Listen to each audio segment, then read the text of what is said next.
शालिग्राम की पूजा की बात हम कर रहे हैं।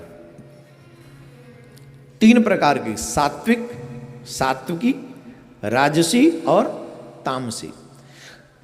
जो मुक्ति के लिए पूजा की जाए शालिग्राम भगवान की, वो सात्विकी पूजा है।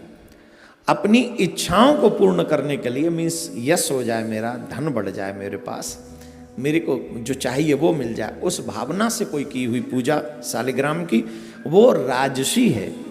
लेकिन पूजा मंत्र हम सब करें, लेकिन दूसरों के विनाश के लिए करें, वो तामसी है।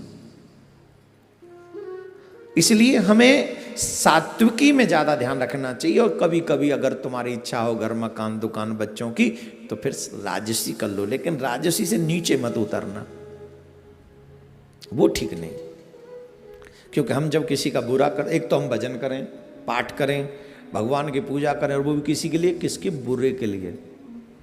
मंत्रों का प्रभाव गलत नहीं जाएगा, वो तो असर करेगा ही, लेकिन सामने वाला भी भजनानंदी हुआ तो मंत्र नहीं काम करेंगे वहां जाके। क्यों? उसकी भी रक्षा की जिम्मेदारी भगवान के मंत्र ही ने ले रखी है। अब अगर मुझसे कोई इसका उदाहरण मांगे, एग्जाम्पल मांगे, तो मेरे पास एग्जाम्पल भी है, दूं कि नहीं? दुर्वासा ऋषि का नाम सुना है? दुर्वासा ऋषि कम तपस्वी थे। उन्होंने जो कृत्या नाम की राक्षसी प्रकट की, वो विदाउट एनी तप, विदाउट एनी मंत्र के की थी। वो कृत्या नाम की राक्षसी मारने कैसे दौड़ी? अम्बरीश को, अम्बरीश राजा को मारने के लिए दौड़ी। लेकिन बताइए कहां अम्बरीश को मार सकी वो कृत्या? क्यों? क्योंकि वो परम भक्त थे भगवान के अम्बरीश, उनकी सुरक्षा सुदर्शन करते थे, उनकी सुरक्षा सुदर्शन करते थे। कहां मार सकी कृत्या? बल्कि सुदर्शन के हाथों मारी गई और फिर भागी, और फिर दुर्वासा ऋषि भागे वहां से और सुदर्शन उनके पीछे पड़ा। अब बताइए, सुदर्शन अम्बरीश राजा की श्रेष्ठता यहां से दुई की महाराज दुर्वासा ऋषि की। दुर्वासा ऋषि क्यों हार गए वहां? क्योंकि वो दूसरों का बुरा करना चाह रहे थे। अम्बरीश क्यों जीत गए? क्योंकि वो किसी का बुरा चाह ही नहीं रहे थे और भगवान के भक्त थे। आप जितने भी लोग ये कहते हैं कि हम भगवान की भक्ति करते हैं और लोग हमारा बुरा कर रहे हैं, मैं आपसे फिर कहूंगा, अपने कॉन्फिडेंस को थोड़ा जगाइए, अपने फेथ, अपने बिलीव को थोड़ा और स्ट्रांग कीजिए। और जब जब आपके मन में यह आए कि हमारे साथ बुरा कर रहे हैं, तब तब अम्बरीश की ये कथा याद कीजिए। आपका बुरा करने वाले शायद आपके वो धर्मात्मा लोग भी हों, जिनके हाथों में धर्म का प्रचार प्रसार करना लिखा है, करते, वो भी तो कई बार हमारा बुरा करते हैं। तब भी आप उनका बुरा मत कीजिए। रीजन, उनको तो उनका दंड मिलेगा ही। सुदर्शन ने कहां छोड़ा कृत्या को? सुदर्शन ने कहां छोड़ा दुर्वासा ऋषि को? दौड़ाया दुनिया में, लेकिन अम्बरीश ने उफ तक नहीं की। मैं क्या कहना चाह रहा हूं इस बात से, मतलब समझे? नहीं समझे?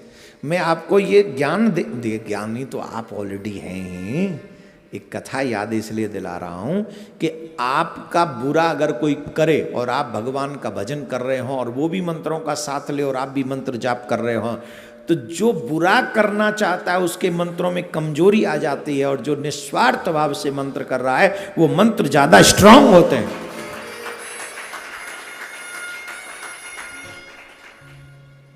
इसीलिए हम सभी को किसी का बुरा करने की बजाय अपना भला करने की चेष्टा करनी चाहिए। अपने भले के लिए मंत्र जाप कीजिए। गौ माता के लिए ये हो रही है कथा, लेकिन हम यहां पर करें तामसी भक्ति भी बेकार है। तामसी भक्ति मत करो। राजसी ठीक है, अपनी इच्छाओं को पूर्ण करने की इच्छा आपके मन में हो, और सात्विकी भक्ति का तो फिर जवाब ही नहीं, वो तो परम श्रेष्ठ है।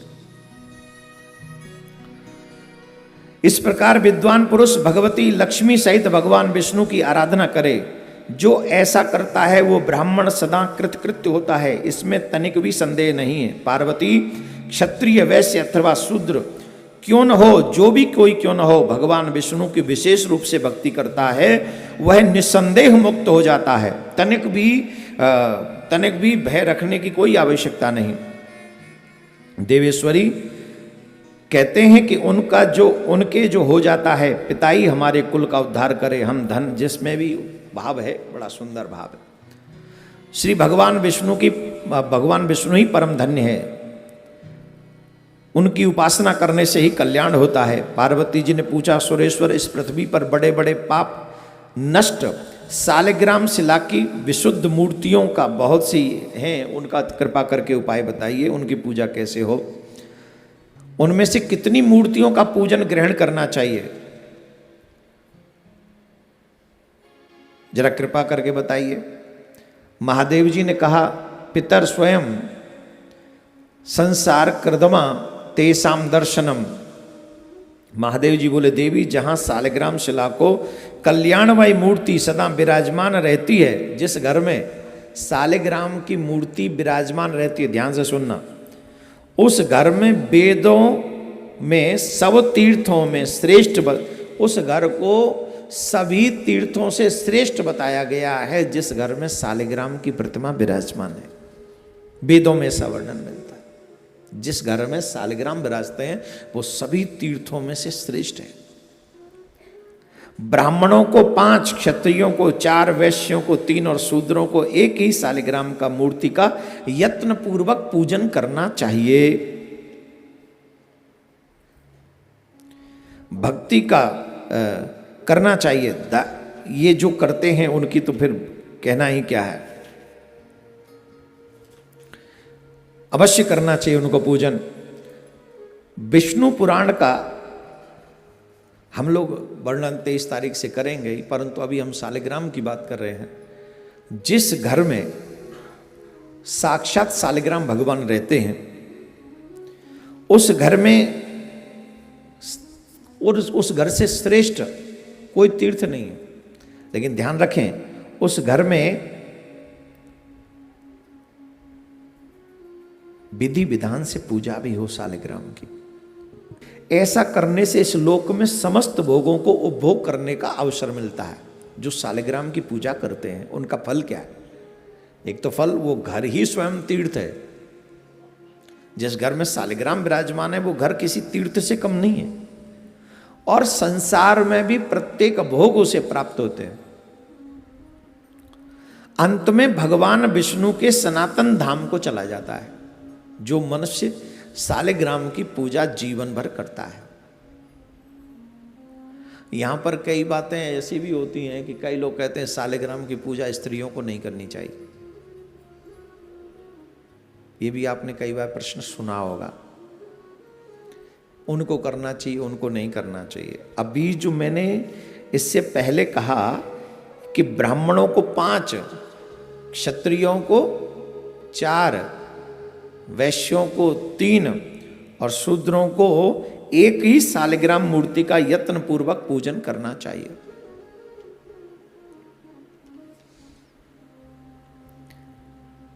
बाकी का उत्तर मैं कल दूंगा कि देवियों को पूजन करना चाहिए अथवा नहीं, अगर मुझे याद रहा तो। नहीं तो मुझे याद दिला देना, ठीक है। वैसे इससे संबंधित एक वीडियो मेरा YouTube पे पड़ा हुआ है, आपको अगर मिले तो YouTube पे जाके इसको सर्च कर लें। और नहीं तो कल, क्योंकि तुलसी सालिग्राम का विवाह है, कल एक बार और बता दें, ठीक है। यह सालिग्राम शिला भगवान की सबसे बड़ी मूर्ति है, ध्यान से सुने, सबसे बड़ी मूर्ति है जो पूजन करने पर सदा पापों का अपहरण करने वाली है। जैसे आपसे कोई पाप हो गए और आपने सालिग्राम की पूजन कर दिया तो आपके पाप उसी समय नष्ट हो जाएंगे, उसी समय पाप नष्ट हो जाएंगे, नष्ट हो जाती, मोक्ष का फल देने वाली है। जहां सालिग्राम शिला विराजती है वहां गंगा, यमुना, गोदावरी, सरस्वती सभी तीर्थ निवास करते हैं। इसमें तनिक भी संदेह किसी को नहीं होना चाहिए। त्रिवेणी संगम कहाँ है? जिस घर में सालिग्राम बसे हैं, जिस घर में सालिग्राम रहते हैं वहाँ त्रिवेणी संगम है। एक और बात बता दें, तुलसी के नीचे कई लोग, तुलसी का बिरवा बाहर होता है, वहीं जो है हम लोग सालिग्राम रख देते हैं। हाँ जी कि ना जी? रखना चाहिए कि नहीं रखना चाहिए जी? बताइए जी। तुम्हें लुटाया कोई पेड़ के नीचे तो कैसा लगेगा? अगर सालिग्राम भगवान आप उनको मान रहे हैं तो आपको किसी भी कीमत पे उन्हें ऐसे नहीं रखना चाहिए। बोले महाराज कहते तुलसी सालिग्राम साथ में रखना चाहिए। हाँ रखना चाहिए, लेकिन ऐसे थोड़ी कि तुलसी बाहर है तो सालिग्राम भी बाहर ही रखे है तुम। एक छोटे से गमले में तुलसी रखनी चाहिए, ध्यान से सुने। एक छोटे से गमले में, बड़े में बाहर है तो ठीक है, एक छोटे से गमले में तुलसी और रखें। और जब तक आप पूजा करें तब तक तुलसी वो ठाकुर जी के मंदिर में रखकर, सालिग्राम के पास रखकर पूजा करें, भजन करें, आरती करें, तप करें, पाठ करें, जो कर। तुलसी के सानिध्य में जो जीव भजन करता है वो भजन कई गुना और बढ़ जाता है, कई गुना फल देता है। इसीलिए हमारे यहाँ कहते भगवान के सामने बैठकर भजन करो। हमने आपको क्या कहा? भगवान के और गुरु जी के आगे आप जितनी माला करोगे, आपने एक माला कर ली, दिन का भजन हो गया। अगर गुरु जी के आगे और भगवान के आगे माला कर ली आपने तो। हमारे पास कई लोग आते हैं, वो बातें नहीं करनी नहीं उन्हें, वो बैठ जाते हैं कोने में जाके, और जब तक ये औरों की समस्या सुने हम अपनी सबसे बड़ी समस्या का समाधान कर लें। क्या? नाम जाप करके, प्रणाम करके चले जाते हैं। मंदिर में भी जाके वो माला करते हैं। यही स्वभाव अच्छा है। आपने गुरु और गोविंद के आगे अगर बैठकर सामने एक माला कर ली तो पूरे दिन की माला हो गई, ये समझो। इतना बड़ा फल है। तुलसी के नीचे बैठकर या तुलसी के पास बैठकर आप एक माला कर लेंगे, वो बहुत बड़ा लाभ देने वाली है। तो जिस समय आप भजन करें उस समय आप तुलसी का वो जो गमला है वो ले आएं बाहर से, ठाकुर जी के आगे रख लें, रख कर भजन करें। और जब पूजा पाठ हो जाए तो फिर तुलसी महारानी को वहीं विराजमान कराएं। ऐसे पूजा करनी चाहिए।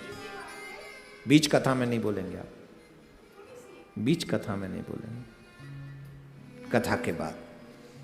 देखो ये भी एक बहुत बड़ा बात है। आस्था पे पूरी दुनिया विश्व देख रहा है। हमको चाहिए कि कथा के भी प्रश्न तो होंगे कोई ना कोई। अब इतनी कथा सुनेंगे तो प्रश्न तो मन में आएंगे, लेकिन उन प्रश्नों को लिख लो और कथा के बाद उसको पूछो। बोलो राधे राधे। जोर से बोलिए, और जोर से बोलिए। हमने कहा कथा के बाद पूछो। नहीं नहीं, मैंने ये नहीं बोला। मैंने कहा कथा के प्रश्न लिख लो और फिर कथा के बाद। नहीं नहीं, अच्छी बात। तो मैं कहा था तुलसी के सामने बैठकर, बेलपत्र के वृक्ष के नीचे बैठकर, आंवले के वृक्ष के नीचे बैठकर भजन करने का लाभ कई गुना होता है, इसलिए कर लेना चाहिए। बोलो राधे राधे।